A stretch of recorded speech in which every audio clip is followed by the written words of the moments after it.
Assalamualaikum warahmatullahi wabarakatuh. Kami dari kelompok 8 akan mempresentasikan bab 6, bentuk, jenis, dan nilai estetis gerak tari.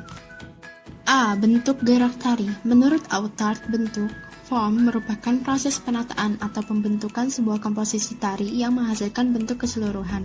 Kata bentuk atau form digunakan pada bentuk seni manapun untuk menjelaskan sistem yang dilalui oleh setiap proses pekerjaan karya seni tersebut. John Martin menyatakan bahwa bentuk dapat didefinisikan sebagai hasil dari penyatuan berbagai elemen tari yang dipersatukan secara kolektif sebagai kekuatan estetis, yang tanpa proses penyatuan ini, bentuk tersebut tidak akan terwujud.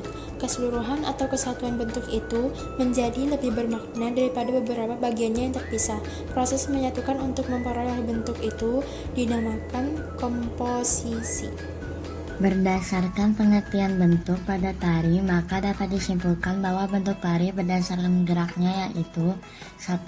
Tari representasional adalah tari yang menggambarkan sesuatu dengan jelas dalam kurung wantah, seperti tari tani yang menggambarkan nelayan dan tari bondan yang menggambarkan kasih sayang ibu kepada anaknya. 2. Tari non-representasional, yaitu tari yang melukiskan sesuatu secara simbolis, biasanya menggunakan gerak-gerak maknawi, contohnya tari topeng kelana, tari serimpi, dan tari bedaya. B. Jenis gerak tari.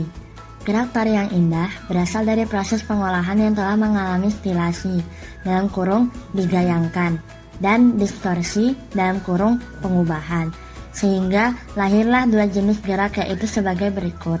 1. Gerak murni atau disebut gerak wantah adalah gerak yang disusun dengan tujuan untuk mendapatkan bentuk artistik dalam kurung keindahan dan tidak mempunyai maksud-maksud tertentu.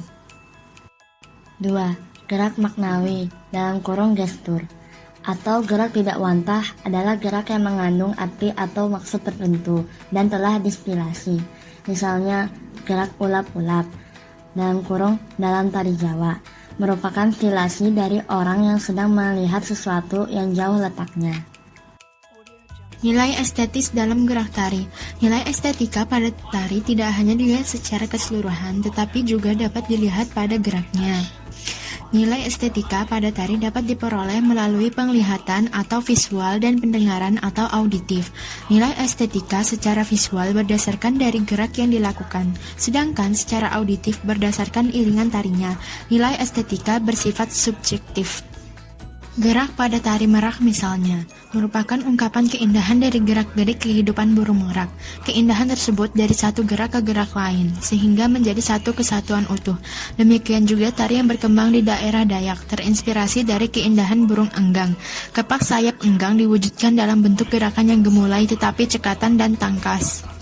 Nilai estetika dapat pula dikatakan sebagai persepsi dan impresi. Persepsi adalah tahap di mana dalam sensasi itu telah berkesan. Persepsi menggerakkan proses asosiasi dan mekanisme lain seperti komparasi, perbandingan, diferensiasi, pembedaan, analogi, persamaan, sintesis, penyimpulan. Kesemuanya menghasilkan pengertian yang lebih luas dan mendalam dan menjadi sebuah keyakinan yang disebut impresi. Jadi, impresi merupakan kesan pertama terhadap gerak yang dilihat dan persepsi merupakan interpretasi terhadap gerak tersebut. Pada nilai estetika, impresi dan persepsi merupakan dua sisi yang saling melengkapi.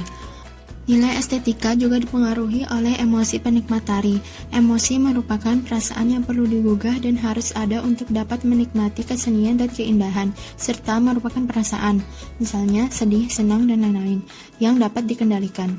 Emosi dapat terjadi antara penari dengan penikmat ketika gerak sebagai bahasa komunikasi non-verbal dapat menghadirkan makna sesuai yang ingin disampaikan.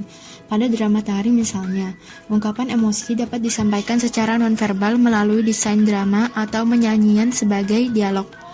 Sekian presentasi dari kami kelompok 8, kurang lebihnya mohon dimaafkan. Wassalamualaikum warahmatullahi wabarakatuh.